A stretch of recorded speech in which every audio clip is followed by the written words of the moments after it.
নমস্কাৰ, মই ডক্টৰ অংকুৰ সন্দিকৈ। মই আজি আপোনালোকক ফেটি লিভাৰ ডিজিজৰ কথা ক'ব বিচাৰিছোঁ। ফেটি লিভাৰ সেইটো বহুতে হয়তো শুনিছে যে ফেটি লিভাৰ হৈছে বুলি মানুহে কৈ থাকে বা ডক্টৰে কেতিয়াবা কয়, মুখত প্ৰায় শুনা যায়। তো ফেটি লিভাৰনো কি হয়? ফেটি লিভাৰ ডিজিজ মানে ফেটটো গম পায়, ফেট মানে হৈছে চৰ্বি। যেতিয়া ফেট গৈ লিভাৰত জমা হয়, তো লিভাৰটো কি হয়, লিভাৰটো ইনফ্লেম হয়, তাত পৰ্দা হয়। পৰ্দা হোৱাৰ ফলত কি হয়, লিভাৰটো যদি আমি আকৌ যদি তেনেকুৱা চৰ্বিযুক্ত খাদ্য খাই থাকোঁ, নেক্সট ষ্টেজত কি হ'ব, তাত ইনফ্লেমেশ্যন হোৱাৰ পৰা তাত নেক্সটত ঘাঁ লাগিব লিভাৰটোত।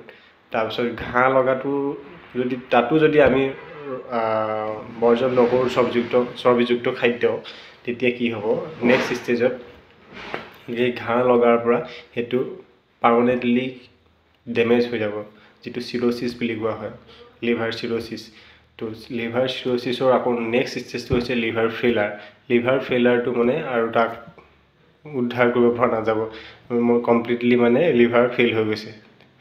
তো লিভাৰ ফেইল হৈ গৈছে। তো এতিয়া আহোঁ ফেটি লিভাৰ ডিজিজ। দুটা বিভক্ত কৰিব পৰা যায়। এটা হৈছে alcoholic fatty liver disease, AFLD। Alcoholic চিম্পুল গম পালে, এলকহলিক মানে তাত লগত মদ্যপান জড়িত আছে, মানে যোনে বেছিকৈ মদ্যপান কৰে তেখেতৰ এলকহলিক ফেটি লিভাৰ ডিজিজ হ'ব পাৰে। আৰু এটা হৈছে non alcoholic fatty liver disease, NAFLD, non alcoholic fatty liver disease, মানে যোনে মদ নাখায় তেখেতৰো হ'ব পাৰে ফেটি লিভাৰ ডিজিজ। তো কি কাৰণে হ'ব পাৰে? যোনে মদ নাখায়, মদ খোৱাজনতো গম পালেই, মদ খোৱাৰ কাৰণে তেখেতৰ হৈছে। আৰু মদ নোখোৱা মানে কাৰ হ'ব পাৰে? মদ নোখোৱাজনো হ'ব পাৰে যিয়ে ধৰি লওক আপোনাৰ চৰ্বিযুক্ত আহাৰ গ্ৰহণ কৰে। বিশেষকৈ চৰ্বিটো লাগেই অলপ হ'লেও আমাক, কিন্তু বিশেষকৈ আমি যদি জাংক ফুড খাওঁ, ভজা পোৰা বেছি খাওঁ, বাহিৰৰ বস্তু বেছি খাওঁ, আৰু এক্সাৰচাইজ একদমেই নকৰোঁ, ঘৰতে বহি থাকোঁ। এক্সাৰচাইজ বুলি ক'লে অকল এক্সাৰচাইজ যিটো আমি বুজোঁ 1 2 3 হাত দাঙি যিটো এক্সাৰচাইজ কৰা, সেইটোৱে নহয়। এক্সাৰচাইজ বুলি ক'লে কোনোবাই যি খোজ কাঢ়িছে সেইটো এটা এক্সাৰচাইজ হ'ব পাৰে, কোনোবাই চাইকেল চলাইছে, চাইকেল চলাই এইটো এক্সাৰচাইজ হ'ব পাৰে, কোনোবাই যি ডেন্সিং কৰে, ডান্স কৰি ভাল পায় তেখেতৰ সেইটো কাৰণে এটা এক্সাৰচাইজ হ'ব পাৰে। যিকোনো ফিজিকেল এক্টিভিটি সেইটো এক্সাৰচাইজ বুলি ধৰা হয়, যাতে মানে তেখেতৰ এই এক্সাৰচাইজটোৰ পৰা চৰ্বিটো কম হৈ যায়। চৰ্বিৰ যিটো এবজৰ্পশ্যনটো হ'বই, এবজৰ্পশ্যন হৈছে চৰ্বিটো মানে কাট খাই যায়। চৰ্বিটো ভাঙি পেনিটো আমাৰ শৰীৰৰ এনাৰ্জি দিব লাগিব কিবা এটা কাম কৰিবলৈ। তো চৰ্বি যিটো কাট খাই আমাক এনাৰ্জি প্ৰডাকশ্যন কৰি গৈ থাকিব, যদি আমি বেছিকৈ আমি এক্সাৰচাইজ যিকোনো আমি এক্টিভিটি কৰি থাকোঁ। তো এলকহলিক আৰু নন এলকহলিক গম পালে কি হয়। তো এতিয়া আহোঁ আপোনালোকে কেনেকৈ মানে এই ফেটি লিভাৰ যিটো কৈ থাকে তাৰ পৰা বাচিব পাৰিব। তাৰ পৰা বাচাৰো উপায় আছে, আৰু কোনো ঔষধ নোখোৱাকৈ। আহক এতিয়া আহোঁ কেনেকৈ ফেটি লিভাৰৰ পৰা বাচি থাকিব পাৰিব। তো 1 নম্বৰ হৈছে ডায়েট। আমি কি খাওঁ সেইটো বিশেষকৈ বহুত গুৰুত্বপূৰ্ণ।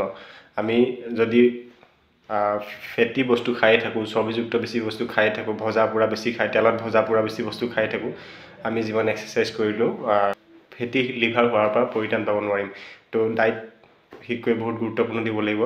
ডায়েটত আমি কি কৰিব লাগিব, ফাইবাৰযুক্ত বস্তু খাব লাগিব, যাত বেছি আঁহ থকা খাদ্য, যেনেকৈ অ'ট হৈ গ'ল, বিন, তাৰপৰা শাক পাচলিতটো ফাইবাৰ বহুত থাকেই, সেইবিলাক খাব লাগিব।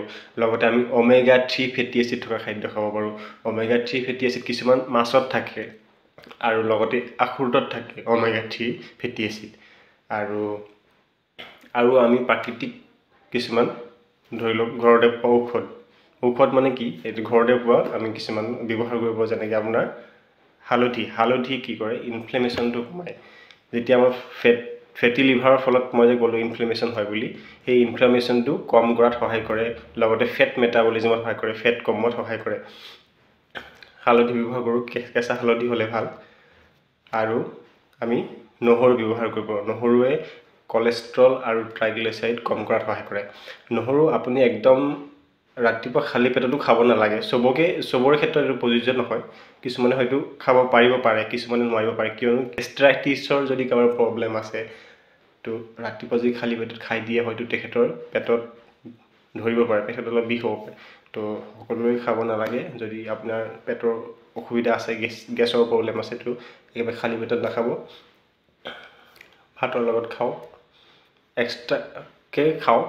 মানে এনেইতো নহৰু খোৱা হয়েই, আপোনাৰ চব্জিত দিয়া হয় বা সেনেকৈ দিয়া হয়, কিন্তু এক্সট্ৰাকৈ আপুনি ভাতৰ লগত খাব পাৰে, 1 ফুট 2 ফুট তেনেকৈ খাব পাৰে। তাৰ পৰা আহোঁ আপোনাৰ স্মকিং। যদি আপুনি মদ্যপান কৰাৰ লগতে যদি আপুনি স্মকিং কৰিছে, ধূম্ৰপান কৰি আছে, তো ধূম্ৰপান বৰ্জন কৰক। ধূম্ৰপানো মানে বহুত এটা ডাঙৰ কাৰক ফেটি লিভাৰ কৰা। তো ধূম্ৰপান বৰ্জন কৰক। লগতে আপুনি গ্ৰীণ টি খাব পাৰে। গ্ৰীণ টিত কি থাকে? এণ্টি অক্সিডেণ্ট থাকে। এণ্টি অক্সিডেণ্টে কি হয়? ফেট মেটাবলিজিমত সহায় কৰে।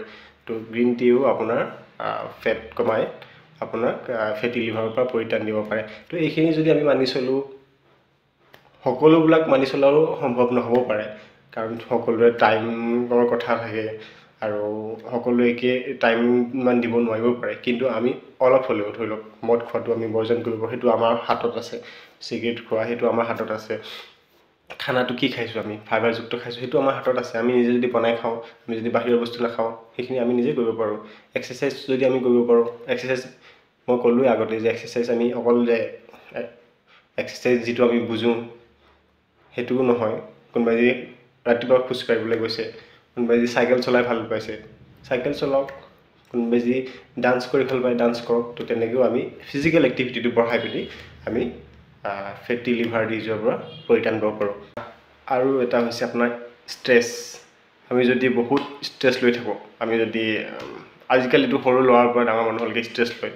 পঢ়াৰ ষ্ট্ৰেছ হ'ব, কাৰোবাৰ পাৰিবাৰিক ষ্ট্ৰেছ, কাৰোবাৰ ইনকাম কৰাৰ ষ্ট্ৰেছ, সকলো কিবা কিবি ষ্ট্ৰেছ আছে। ষ্ট্ৰেছটো পৰাপক্ষত কম কৰিব লাগে, বেছিকৈ ষ্ট্ৰেছ ল'ব নালাগে। বেছিকৈ ষ্ট্ৰেছ ল'লে কি হয়, যোনে ষ্ট্ৰেছ লয় তাৰে অসুবিধা হয়। ষ্ট্ৰেছৰ কাৰণে কলেষ্ট্ৰল বাঢ়ে, আপোনাৰ ফেটি লিভাৰ হয়, ষ্ট্ৰেছৰ কাৰণেও হ'ব পাৰে। শ্লিপ, টোপনিটো এটা গুৰুত্বপূৰ্ণ। আৰু টোপনি এটা মই কথা কওঁ, টোপনি মানুহে ভাবে কি আনজনক দেখি টোপনি ভাবিব নালাগে যে আনজনে 4 ঘণ্টাই হৈছে, তেখেতৰ দেখোন টোপনি কমপ্লিট হৈ গৈছে, কোনোবাই 5 ঘণ্টাই হৈছে, কোনোবাই 6 ঘণ্টাই হৈছে। তো লোকক দেখি টোপনি আপোনাৰ একে নহ'বও পাৰে। আপুনি নিজক পৰীক্ষা কৰক, আপুনি কিমান ঘণ্টা হ'লে আপোনাৰ টোপনি যেন পূৰা সম্পূৰ্ণ হৈছে গতে লাগে। পিছদিনাটো আপুনি গম পায় ন, এই পিছদিনা হোৱাৰ পিছত আপোনাৰ দেহটো কেনেকুৱা লাগে হোৱাৰ পিছত, যে মোক লাগিলেনে যোৱা ৰাতি মোৰ টোপনি ভালদৰে হ'লনে নাই, আপুনি নিজেতো অনুভৱ কৰিছে। তো টোপনিটো বহুত গুৰুত্বপূৰ্ণ। টোপনি পৰ্যাপ্ত পৰিমাণে হ'ব লাগে। সেই 8 ঘণ্টা হওক, 6 ঘণ্টা হওক, 7 ঘণ্টা হওক, এইটো আপোনাৰ কথা, আপুনি নিজে জানিব সেইটো কিমান আপোনাৰ কাৰণে লাগে। সকলোৰে কাৰণে বেলেগ বেলেগ। তো টোপনি এটা বিশেষ টেষ্টটো যিমান পাৰে কম লওক। তো আপোনালোকক কেনেকৈ কোনো ঔষধ নোহোৱাকৈ ফেটি লিভাৰৰ পৰা বাচি থাকিব পাৰে তাৰ কথা ক'লোঁ। আৰু এনেকুৱা ভিডিঅ' পাবলৈ মোৰ চেনেলটো ছাবস্ক্ৰাইব কৰি ৰাখিব। ধন্যবাদ।